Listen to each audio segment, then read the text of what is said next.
Coucou les vilains. Coucou les vilaines. On espère que vous allez bien et aujourd'hui on se retrouve pour une nouvelle vidéo, je vais y arriver.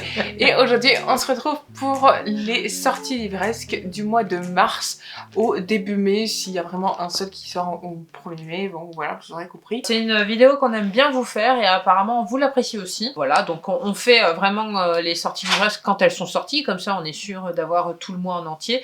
Donc là, ouais, comme dit Vinciane, on va faire mars et avril, comme ça si ça peut vous donner des idées de ce que vous avez envie de découvrir ou pas.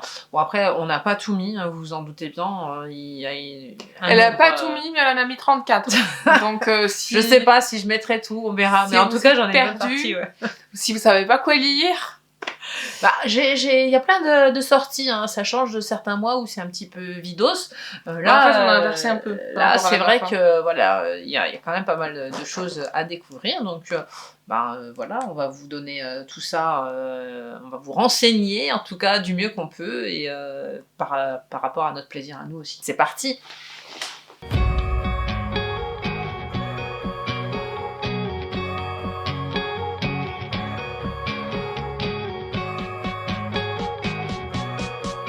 Alors pour commencer cette vidéo, évidemment je pense que c'est Mamou qui commence parce qu'elle en a beaucoup et elle commence pas avec n'importe quelle édition parce que si vous nous suivez bien et que vous connaissez bien, vous savez déjà l'édition qu'elle va vous présenter. C'est... Charleston! Évidemment.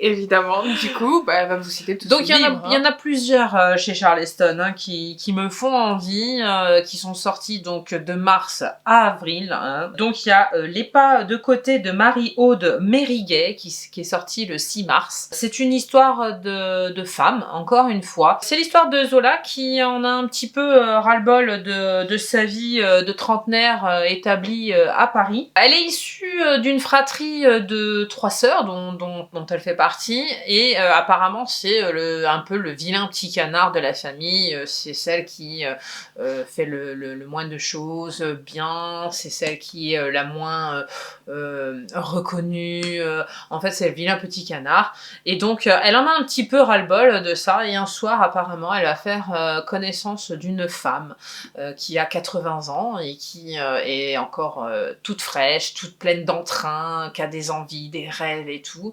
Et apparemment, elles vont se rencontrer et elles vont, si vous voulez, je pense que la personne âgée va lui donner cet entrain qu'elle n'a plus, puisqu'elle en a un petit peu ras-le-bol de sa vie, comme je vous l'ai dit. Et donc, voilà, on va nous narrer cette péripétie-là. Et je trouve que c'est assez frais pour le printemps. Et voilà, c'est une histoire de femme. Donc, voilà, et c'est vrai qu'on peut avoir des hauts et des bas, même à 30, 40, 50, peu importe. Et c'est vrai que des fois, quand on nous met une personne sur le chemin, on peut vite soit se revitaliser ou soit plonger un peu plus, mais bon ça dépend des fréquentations que nous avons et je pense que voilà des fréquentations comme elle va avoir, je pense que ça peut que redynamiser sa propre vie et ses propres interrogations dans la vie. Voilà, donc c'est un livre qui m'a un peu hypé de lire son petit résumé, donc je vous le mets là, à voir si ça peut vous plaire. Donc le suivant ce sera Terre brisée que je vous mets ici de Clark Leslie Hall, j'espère que je prononce bien son nom et son prénom, qui est sorti le 6 mars aussi, donc aux éditions toujours Charleston. Celui-là je l'ai mis de côté aussi parce que c'est apparemment une belle histoire d'amour de trio hein, amoureux, de triangle amoureux, puisque on va suivre Bess qui a 17 ans quand elle rencontre Gabriel qui un jour part faire ses études donc à Oxford, pardon, et c'est Frank qui va soigner son petit cœur blessé parce que l'autre est parti évidemment et il va se passer quelque chose. Apparemment il y a un homme qui est mort etc. Donc dans les années 1968 et tout a un rapport avec ce petit trio amoureux et puisque en fait ce Gabriel va refaire surface quelques années plus tard et vous pensez bien que Beth va être un petit peu perturbée par ce changement qui arrive hein, et par rapport à son amour aussi par rapport à Frank. Donc je ne vous en dis pas plus, c'est une belle histoire d'amour apparemment très émouvante, j'en ai vu sur les réseaux que du bien. Donc, bah écoutez, j'ai très envie de le découvrir et c'est pour ça que je vous le présente. Le prochain, je vous le mets ici. C'est un livre qui va me plaire, je pense, puisque c'est un livre de Cynthia Kafka et vous savez que j'aime sa plume. C'est Au train où va la vie. Donc, il est sorti le 20 mars. C'est une histoire de femme, encore une fois. Vous savez que j'aime beaucoup, beaucoup ça. Donc, c'est souvent Charleston en plus. Hein. Oui. Donc là, nous allons découvrir 4 destins, 4 femmes qui vont se rencontrer dans un train, hein, ce qui n'est pas anodin. Donc on va suivre Eliane, 82 ans. Nous allons suivre, si je vous dis pas de bêtises, Lola, une adolescente à fleur de peau. Et quant à Pénélope et Betty, qui sont 2 sœurs. Donc c'est une histoire, comme je vous ai dit, de femmes, de sororité, qui apparemment a l'air très émouvante, puisqu'elles vont se retrouver dans ce fameux train. Elles vont se faire des confidences sur leur vie, ou peu importe, j'ai pas trop envie de me spoiler, mais d'après ce que j'ai compris, il va arriver à un moment donné que le train va s'arrêter, puisqu'il va y avoir un arbre qui va tomber, et donc les confidences vont continuer, vous pensez bien, et en fait, si vous voulez, avant que ça arrive, elles n'avaient pas envie d'arriver à leur destination, parce qu'apparemment, elles étaient bien entre elles, avec leurs confidences, leur histoire de vie, leur histoire de femme, et j'ai très envie de le découvrir. Voilà. Pour le petit dernier de Charleston, je vous présente donc la fille Odalia, parce que celui-ci, il fait partie de mes chouchous, puisque, alors celui-là, c'est celui que j'ai vraiment envie de découvrir. Je veux le lire aussi. Puisque ça ressemble étrangement un petit peu, alors ça ressemble étrangement, c'est juste pour vous comparer, pour ceux qui aiment en fait, Le secret des agapantes. Le tome 2 sort bientôt d'ailleurs. Oui, sort au mois de mai, mais ça, on vous en parlera bientôt dans une prochaine vidéo. Et donc, c'est de Tessa Collins, il est sorti le 10 avril, et c'est un livre qui parle d'une famille et d'un manoir, encore une fois, donc de Dahlia, qui est en Cornouailles, et qui est dans le manoir de ses grands-parents, et il s'avère qu'elle va retrouver une lettre de son papa, alors qu'on lui a toujours dit que son papa, on ne connaissait pas son identité. Donc vous comprenez que voilà, des petites quêtes de ce genre, familiales dans un manoir, etc., ça me hype. Voilà, donc j'ai très envie de le découvrir, et c'est vrai que ça fait partie du top 1 que j'ai envie de découvrir ces prochains mois chez Charleston. Du coup, c'est mon tour, et moi je vais commencer par une édition aussi que j'aime beaucoup, et pareil, si vous nous suivez depuis longtemps, vous savez à peu près quelle édition je vais vous parler.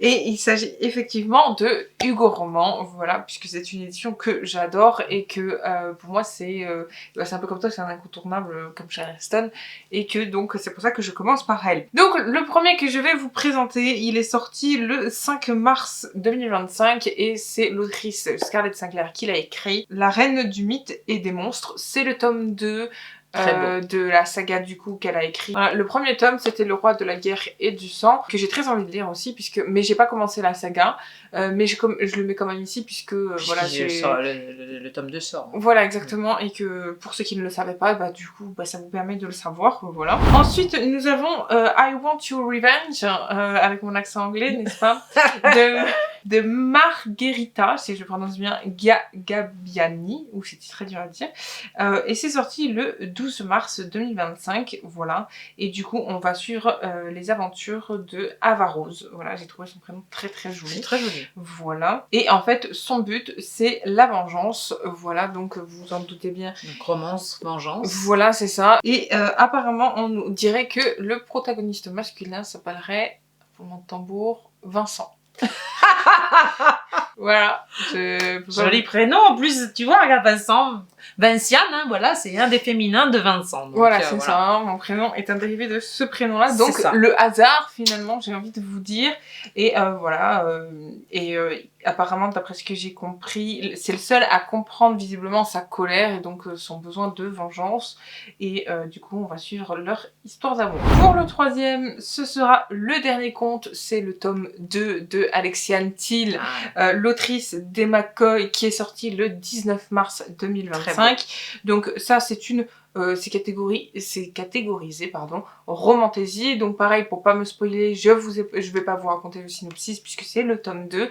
Mais pour ceux qui voulaient savoir qui sortait, et ben voilà, c'est chose faite, il est sorti déjà depuis un mois. Celui-là, je dois dire une petite parenthèse, c'est que celui-là, ce quatuor de livres me tente bien parce que moi j'ai lu les McCoy comme Vinciane fait en ce moment et c'est vrai que j'avais envie de découvrir autre chose de l'autrice et c'est vrai que en fait, c'est assez tentant. Il nous tente, oui. En plus celui-là apparemment, voilà, la seule chose que j'ai vue c'est que ça parle de Blanche-Neige. Ensuite, pour continuer... Alors là, j'ai pas du tout être original. Il est sorti le 26 mars 2025. L'auteur, c'est Bromberg. Et du coup, le livre s'intitule, avec mon accent anglais, Off the Grid. Voilà. Donc, c'est une histoire de Formule 1. Voilà, pour ceux qui ne le savent pas. Tu y reviens. Nous suivons Spencer Riggs. Et du coup, que voilà...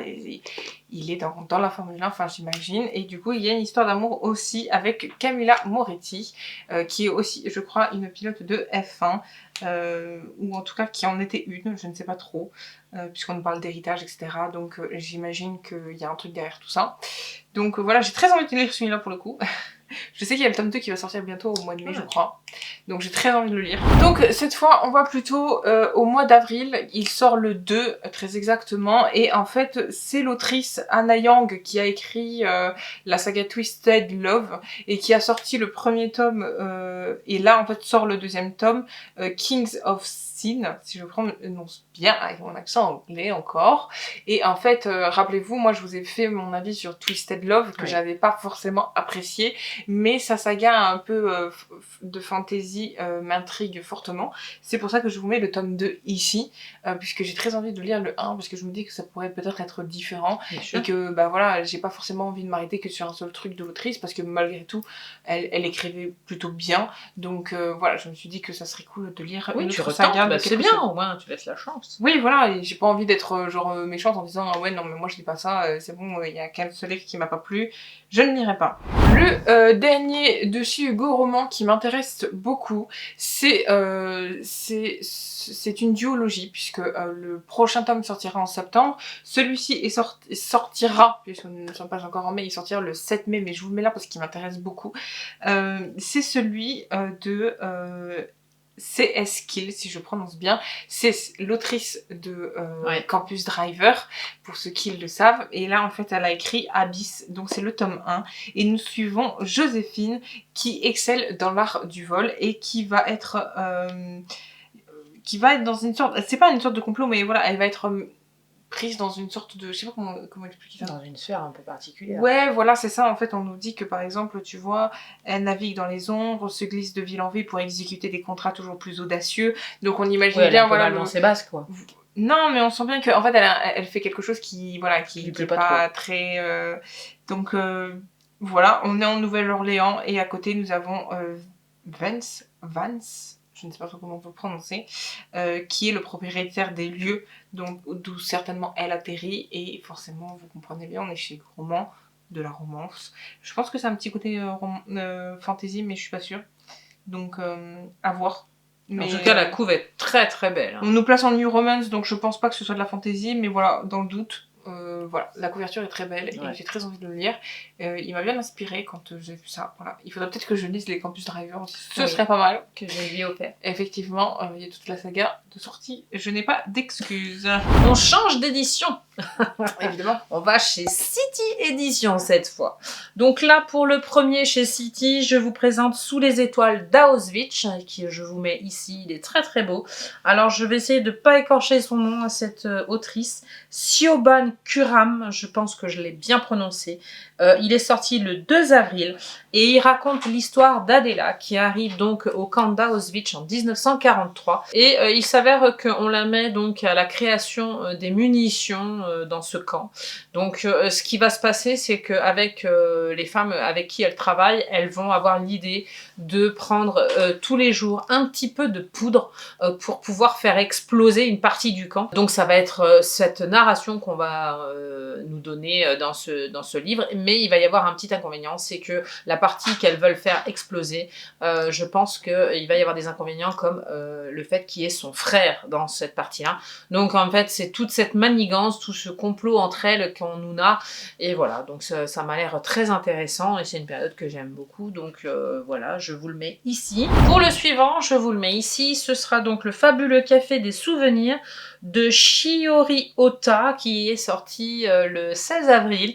Alors je vous l'ai mis ici parce que je pense que c'est un livre un peu comme c'est de la littérature japonaise, c'est un peu tout doux, tout cotonou, c'est tout que ce qu'on aime, donc ça fait du bien aussi pour le printemps d'avoir des petites choses qui coulent de source et qui sont pas trop embêtantes. Donc on se retrouve à Hokkaido au Japon avec Madame Ayari qui tient un café, et dans ce café en fait quand les gens viennent boire un café, c'est le cas de le dire, ils ont la possibilité pendant 4 minutes 33 secondes exactement de repartir dans le passé. Ah oui, j'aime bien ça. Donc, ça a l'air très intéressant. On nous narre la vie de plusieurs personnes pendant ce retour dans le passé. Et c'est vrai que ça a l'air très intéressant. Donc, je vous l'ai mis là pour découvrir. Peut-être en même temps que vous ou pas. En tout cas, c'est quelque chose que j'ai trouvé très intéressant. Donc, je vous l'ai mis ici. Pour le suivant, ce sera La gravité des étoiles de Pascal Joy, sorti le 16 avril. Donc, c'est l'histoire de Rosalie, qui est femme de ménage. Sur tous ses clientes, elle trouve une petite personne qui s'appelle Constance, avec qui elle s'entend très très bien, avec lequel elles deviendront amies. Et cette Constance, en fait, à un moment donné, comprend beaucoup de choses de la vie de Rosalie, notamment qu'elle vit avec un mari dominant, violent, etc. Donc des thèmes de femmes abordés, des thèmes intéressants et des thèmes qui font résonance pour toutes les femmes de France et du monde. Et je trouve que voilà, ça a l'air intéressant de voir que Constance va essayer de faire comprendre à Rosalie que avant qu'il ne soit trop tard, elle devrait quitter son mari. Mais on sait très bien qu'on a beau dire ces choses-là, on ne sait pas ce que vivent ces femmes en tant que telles, et la peur qu'elles ont de partir, puisque des fois elles n'ont pas d'argent pour partir, des fois elles ne se sentent pas valorisées, donc elles pensent pas qu'elles peuvent y arriver. Donc c'est tout ce dont je viens de vous parler qu'on nous narre dans ce livre, donc ça a l'air très intéressant. Donc pour le prochain, je vous le mets ici, c'est L'île des amants maudits de Soraya Lane, sorti le 16 avril. Donc on va nous narrer l'histoire de Ella qui reçoit une invitation à Hope House, qui était un lieu avant la guerre, donc c'était un foyer réservé aux mères célibataires. Et en fait, elle va découvrir l'histoire déchirante d'une famille forcée de quitter son pays et d'une jeune femme avec un talent unique pour la musique qui a conquis le cœur d'une jeune violoniste. Pourquoi ? Puisqu'elle va recevoir une partition de musique jaunie, avec une photo d'une femme et d'un enfant, donc très particulier, et donc ça va la mener jusqu'en Grèce, sur l'île de Skopelos, si je le prononce bien.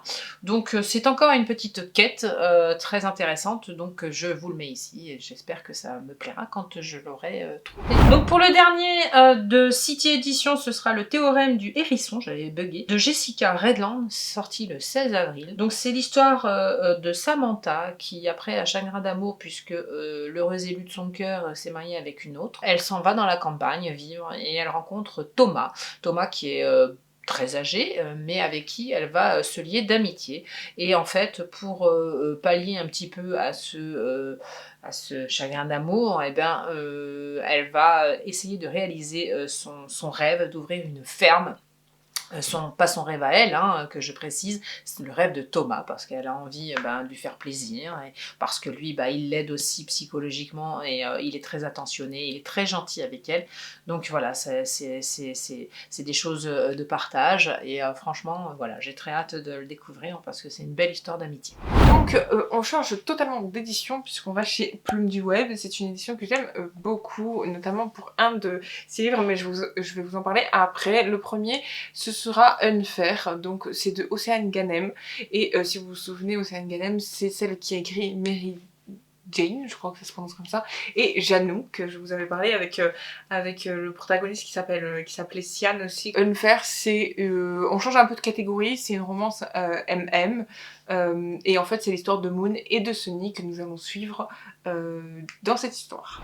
Et pour le deuxième, il sort le 23 avril, et donc il est sorti techniquement, et c'est The Devilson, le tome 2 en version collector. Magnifique. Que je veux absolument, comme vous pouvez vous en douter, puisque j'ai déjà le premier, donc il ne me manque plus que à l'avoir. Donc je vous fais pas de résumé là non plus, puisque j'ai lu le premier, mais je me suis pas spoilé le deuxième, même si je sais certaines choses qui, je pense, ne vont pas forcément me plaire, mais j'aime beaucoup cet univers. Je sais pas si on l'a chroniqué en fait. Non, je l'ai jamais Donc, fait, et parce qu'il faut que je relise le premier, je pense, pour justement relire la suite après au fur et à mesure que les collectors sortent, pour justement lire les collectors. Mais je m'en souviens plutôt très très bien puisque j'avais adoré le premier, donc c'est pour ça que je vous mets aussi le deuxième là, et ils sont très très beaux. On change d'édition pour la suivante, ce sera donc Les Demoiselles d'Oxford Street, tome 2 aux éditions de l'Archipel, qui est donc de Rosie Clark, qui est sorti le 13 mars. Alors, je vais pas trop me spoiler. Tout ce que je peux vous dire, c'est qu'on est à Londres en 1913 et qu'on suit 4 vendeuses de Harper, grand magasin d'Oxford Street.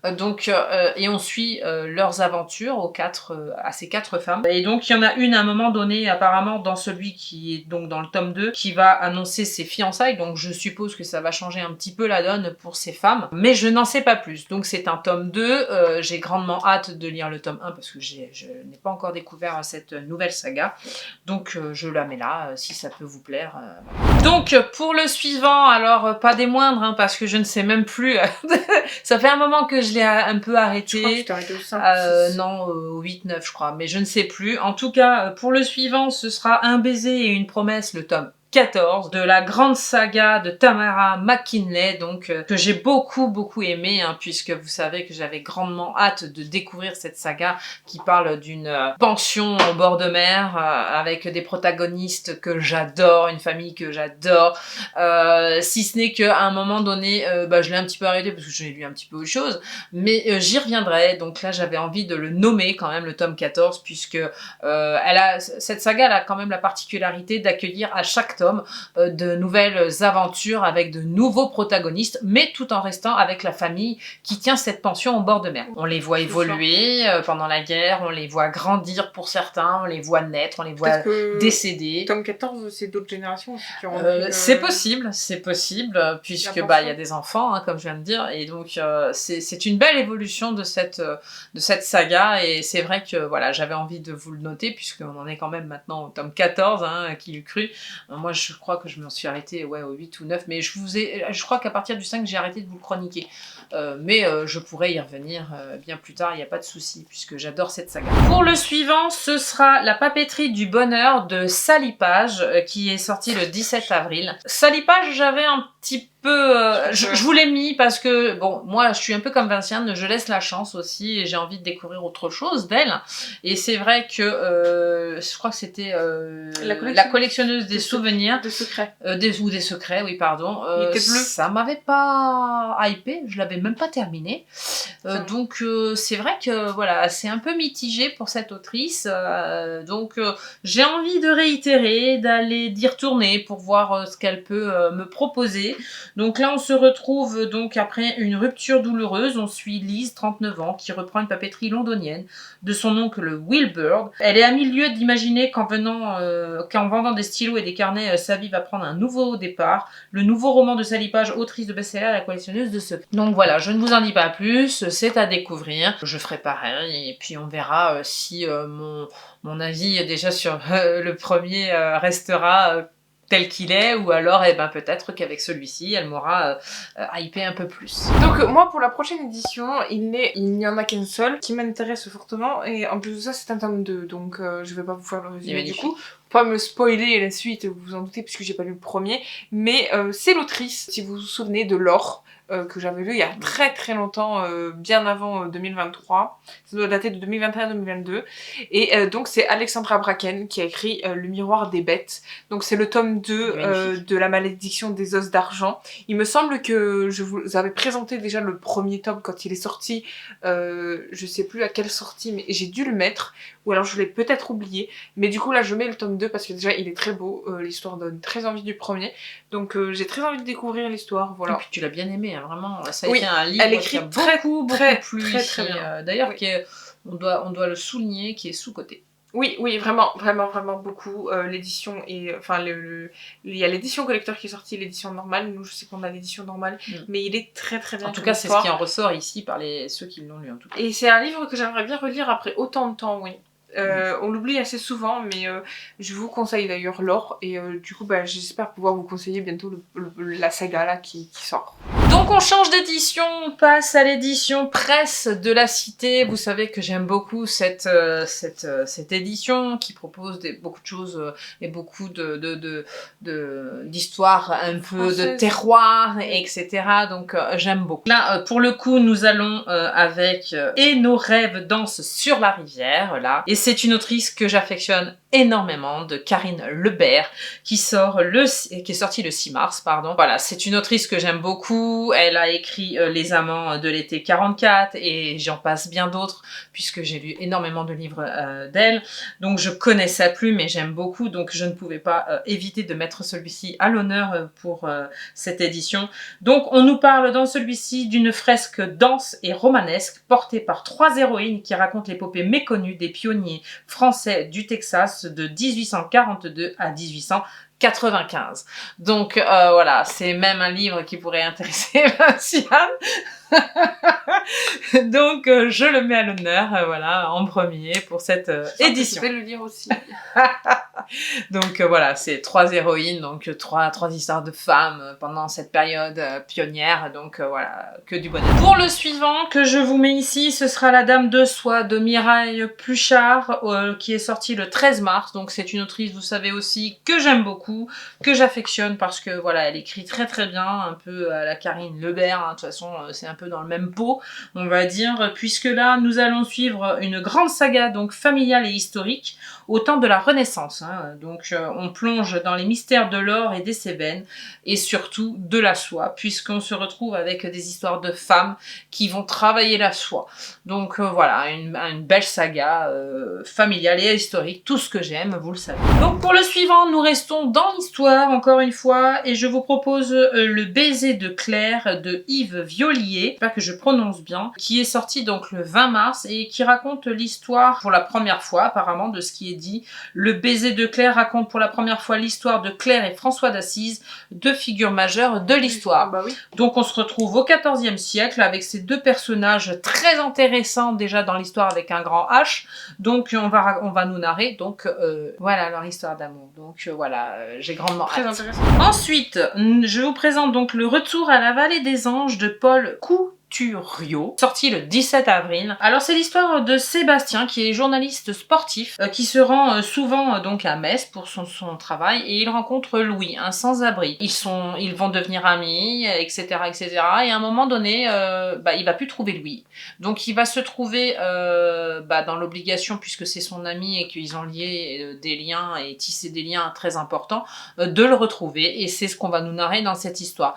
Donc ça m'avait l'air d'être très sympathique, puisque c'est une quête de personnages et voilà, c'est une histoire d'amitié aussi très importante, avec deux personnes, avec deux mondes différents. Donc voilà, je vous l'ai mis pour vous proposer d'autres aventures aussi. Et pour le petit dernier de cette édition, et pas des moindres, ce sera La malédiction de Pauillac de Gilbert Borde, que j'aime beaucoup. Je sais pas si vous vous souvenez, mais j'avais lu un livre, d'ailleurs tu l'avais lu aussi, sur la Deuxième Guerre mondiale de cet auteur et qu'on avait aimé toutes les deux à l'époque, mais on ne l'avait pas présenté. Et donc dans celui-ci, on nous narre donc une ruine maudite d'un siècle passé, des disparitions d'enfants, un village troublé par des mystères à répétition, et le souvenir d'un amour de jeunesse qui ravive le passé du docteur Mouche. ça. Entre enquête, chronique et secret, un roman incarné et plein d'humanité. Donc voilà, j'ai grandement hâte de découvrir pour une seconde fois sa plume et je vous en dirai des nouvelles. Moi, c'est un livre un peu spécial que je vais vous présenter parce que que il faut savoir que je suis tombée dessus par hasard. Je sais pas s'il est vendu dans toutes les librairies, mais moi, enfin, en tout cas dans la mienne, oui. Du coup, pour certaines raisons, mais bref, passons. Et en fait, il m'a interpellée celui-là. Vous allez tous savoir pourquoi, hein, de toute façon. Mais je tenais à le présenter parce qu'il est sorti le 4 avril 2025 et qui m'a interpellée grandement. Il me fait très envie. Je sais que l'autrice a écrit autre chose. Malheureusement, je n'ai pas l'édition parce que je pense sincèrement que c'est de l'auto-édition. Mais on n'en est pas sûr parce qu'en fait, je ne l'ai pas trouvé ni sur internet, ni sur l'Instagram de l'autrice, ni partout où j'ai regardé. J'ai pas trouvé. Le livre, je l'ai pas ouvert, donc je peux pas dire. En tout cas, de l'auto-édition comme ça, c'est waouh! Mais il est magnifique. Franchement, j'ai très hâte de le lire et j'ai très hâte de l'ouvrir juste pour voir comment il est à l'intérieur parce que je l'ai vu sur internet. Il est très beau. Magique. Il est d'un vert magnifique. Mais donc, du coup, c'est La Louve et la chamane. Enfin, oui, La Louve et la chamane. Donc, la meute de Leikatala de Evelina Simon. Voilà, donc il est magnifique. Je l'ai acheté, évidemment. C'est pour ça que je vous le présente aujourd'hui. Il donne très envie. Donc, c'est l'histoire d'une future chamane, donc qui fait partie d'une meute amérindienne, puisqu'on parle d'esprit loup. Donc, c'est un côté très fantasy, je vais y arriver. Et un peu, du coup, en fait, c'est de la romantaisie pour moi, puisqu'on parle d'un amour avec un cow-boy. Voilà. Est-ce que c'est moi, j'ai besoin de me citer plus ou pas? Je pense pas. Mais en tout cas, ça a l'air d'avoir un peu un côté aussi très spirituel, du coup, avec le fait d'avoir des esprits loups. De toute façon, il y a un chaman. Voilà, donc il est très très beau. D'ailleurs, je peux vous le montrer. Ah, il est encore sous plastique, hein, donc je peux pas vous l'ouvrir, mais il est très très beau. Voilà, j'ai adoré. Elle l'ouvrira que quand elle le lira. En fait, pour la petite histoire, puisque vous le savez pas en fait, mais quand j'ai été au magasin le 23 avril, c'était pour aller chercher un autre livre que je vais vous présenter après, et aussi le The Devil's Sons de tome 2 du coup collector qui est censé sortir. Dont elle vous a parlé tout à l'heure, mais exactement. Voilà. Et en fait, finalement, j'ai pas trouvé The Devil's Sons tome 2, donc je l'achèterai un peu plus tard, c'est pas grave. Mais du coup, je suis tombée sur celui-ci et je me suis dit, vas-y, tant pis, je le prends, je veux découvrir l'histoire. Voilà, et j'ai été poussée bien évidemment par ma sœur qui m'a dit oui, il faut que tu prennes absolument. Donc voilà, je la place là aussi parce que c'est aussi grâce à elle que je l'ai pris et que je n'ai pas hésité à le prendre. Voilà, donc voilà, si vous connaissez l'autrice ou les autres livres qu'elle a écrits, puisque je sais qu'elle en a écrit d'autres, je suis très curieuse de savoir ce qu'elle a pu écrire d'autres, puisque je sais qu'elle se base énormément sur, je crois, les loups, donc voilà, j'ai très hâte. Tout ce que t'aimes. Voilà, c'est ça. En fait, ce livre, voilà, il beaucoup de choses. C'est un livre pour Vinciane. Espérons que ce qu'il y a dedans, c'est bien. Exactement. Maintenant. Exactement. Mais j'ai très hâte de savoir. En tout cas, il est magnifique. Donc, on change d'édition. Cette fois, on va chez HarperCollins. Donc, avec les filles de la chocolaterie. Donc, que je vous mets ici. De Jacinta Cavagna di Gualdana. J'espère que j'écorche pas. Qui est sorti donc le 2 avril. Et on suit donc l'incroyable saga du couple et des ouvrières à l'origine du chocolat Zaini. Donc c'est en Italie, à travers le XXe siècle, une histoire d'amour, de sororité, l'histoire vraie d'une grande famille remplie de joie, un best-seller italien irrésistible. Donc voilà, à découvrir les amis. Dites-moi si vous l'avez lu ou si vous l'avez précommandé ou peu importe. Voilà, dites-nous en commentaire s'il y en a qui vous tentent de tout ce qu'on vous présente. Voilà, donc je laisse la place à Vinciane. Donc moi ensuite, je vais vous parler des livres des éditions La Martinière Fiction, mais ce sont des livres qui sont déjà sortis, que vous connaissez déjà, puisque je vais vous parler d'abord du premier tome, Le Trône de Verre de Sarah Gimas, donc du coup à ces éditions-là, qui de base, Le Trône de Verre est Kéléana, mais qui ressortent en version avec le titre original, avec la couverture originale, qui ne diffère pas de la version du coup originale. voilà, beaucoup de original, mais vous avez compris. Et en fait, du coup, ils ont ressorti donc les livres normaux et les livres collector, du coup, qui sont très très beaux, qui sont magnifiques, c'est vrai. Et du coup, vous pouvez retrouver ce livre depuis le 7 mars. Et vous avez le tome 2, La couronne de minuit, qui est sorti le 11 avril, si je me trompe pas, et du coup que pareil vous pouvez retrouver, ils sont très très beaux tous les deux, c'est la nouvelle collection des Kéléana d'une certaine façon, donc n'hésitez pas si vous voulez, et pareil vous avez l'édition collector et la version au brochet normale. Magnifique. Voilà, et pour le dernier, celui-là, c'est une petite mention spéciale parce que je n'ai pas lu cette trilogie, mais elle ressort en version collector, c'est celle de Kiss of Reception de, avec mon accent anglais évidemment, de Mary Hyperson. Rappelez-vous, moi j'ai lu la deuxième duologie du coup qu'elle avait écrit sur le même univers et du coup là en fait c'est la première trilogie qui est sortie et la version est collector est magnifique. Ça me donne très envie d'ailleurs de les lire parce que j'ai adoré La Plume de Lectrice et son histoire qu'elle avait fait.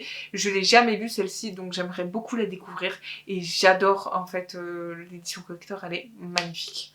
Donc c'est pour ça que je voulais mélanger. Donc on change encore d'édition, on va chez Faubourg Marigny, une édition que vous savez que j'aime beaucoup, qui me propose des choses que j'aime bien, puisque il y a les autrices comme Esther Fox, etc. qui publient là-bas. Donc je vous propose aujourd'hui Les Lumineuses, qui sortent donc le 20 mars de Molly Fader. Je ne connais pas cette autrice, je connais pas donc sa plume, donc ce sera une totale découverte. Donc c'est un roman qui va vous transporter de la jungle d'Hollywood à celle du Vietnam, des années 60 à nos jours, une amitié inébranlable malgré les mensonges et les secrets. Donc c'est une histoire encore de femmes, donc ça m'a l'air tout à fait approprié à mon goût. Donc je vous le propose. Donc pour le second, ce sera Les Enfants de la mine, d'une autrice que j'affectionne beaucoup aussi. C'est Hélène Marie Wiesmann qui sort aussi celui-ci le 20 mars. Donc on suivra, apparemment c'est un livre inspiré de faits réels et elle s'attaque ici à un travail des enfants dans les mines au début du XXe siècle. Donc un roman passionnant à découvrir dès aujourd'hui. Donc le 20 mars, c'est ce qu'il vous propose. Donc toute une belle histoire par rapport à cette autrice que j'aime beaucoup. Donc pour le petit dernier de cette fabuleuse édition, je vous mets L'héritière du Dakota Building. Donc on va nous narrer donc l'histoire d'un fameux building et dont une héritière va s'occuper. Celle-ci va nous célébrer et nous narrer donc le fait qu'elle rencontre des célébrités comme John Lennon, Lorraine Bacall, donc toute une épopée et toute une arrière vie quelque part, parce que c'est des stars hein, à l'époque, parce qu'aujourd'hui je trouve que le mot star on le banalise un petit peu plus, hein, puisque maintenant on sait que, et on entend, hein, même nos enfants peuvent entendre, par exemple des gens qui sont que mannequins ou etc. sont des stars, alors qu'à l'époque être star c'était quelque chose. Donc il y avait tout un esprit derrière tout ça, et c'est vrai que dans ce building, eh ben, on va nous narrer toute cette histoire.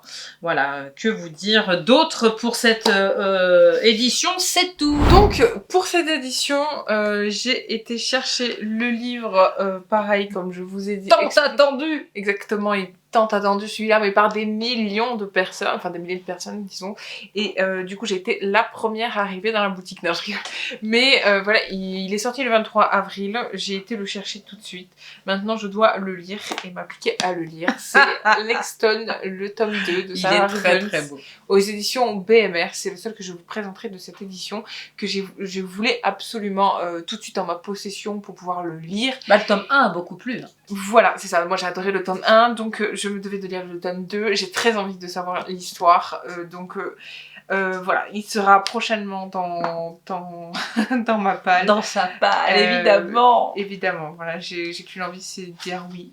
Du coup, on vous a fait un mini haul, hein, puisqu'elle vous a fait voir ce qu'elle a acheté dernièrement. Exactement, un petit peu en même temps, voilà, mais en direct. Ça vous permet aussi de voir le livre et ça me permet de pas mettre la couverture, mais de vous montrer le livre directement, puisque autant l'avoir, autant le montrer. Bien sûr. Voilà, autant se vanter. Non, mais en plus, il est très très beau, ils font de très beaux livres. Non, mais voilà, j'adore, vous savez mon amour pour le premier tome, vous savez mon amour aussi pour Sarah Rubens et Captive, du coup, voilà, la dark romance, j'aime bien ça, donc j'en lis.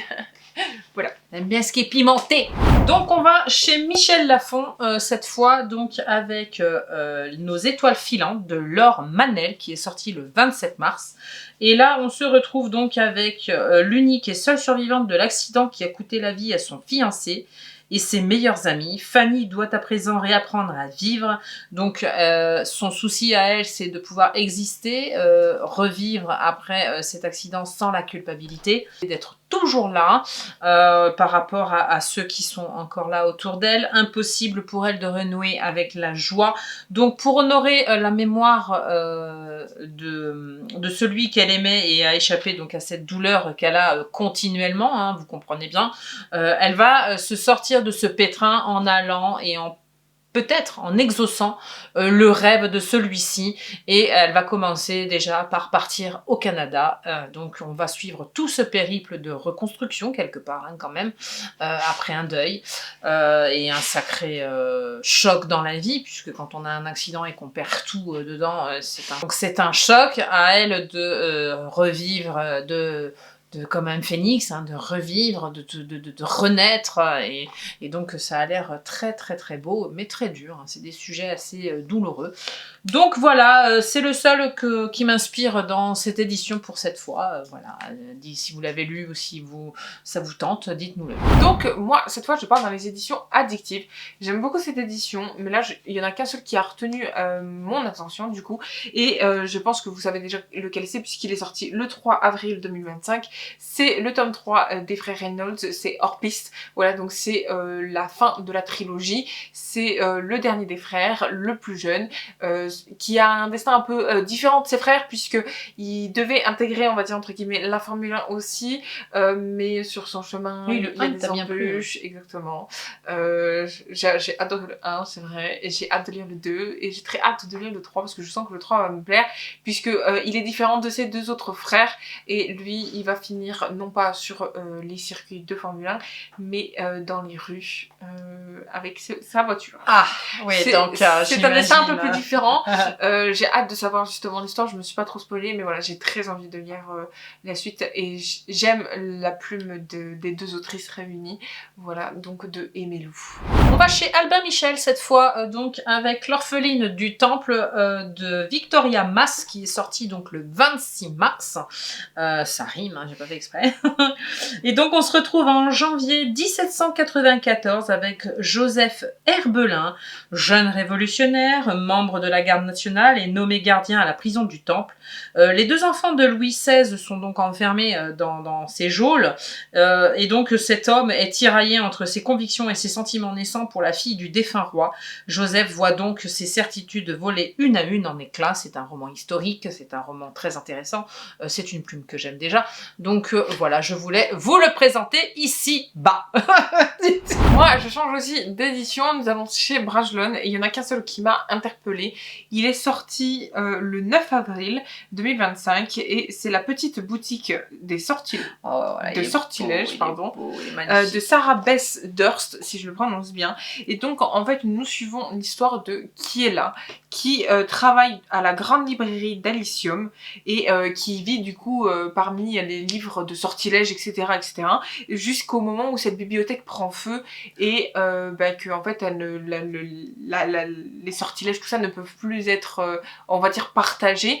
Et on nous précise quand même dès le début du synopsis que Kélia, elle a du mal avec les gens, voilà, donc elle a du mal à parler aux gens. Bon, elle est un peu introvertie. Dans la bibliothèque, elle se sent bien.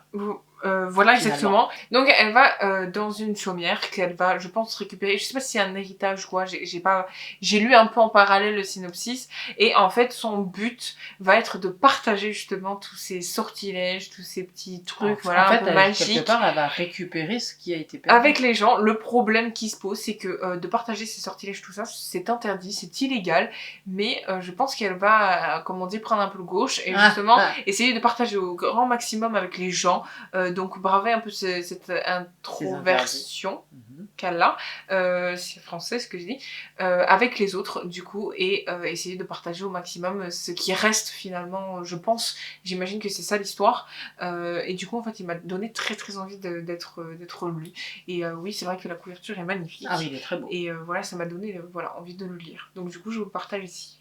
Voilà ce qu'elle mange pendant la vidéo. Vous voyez?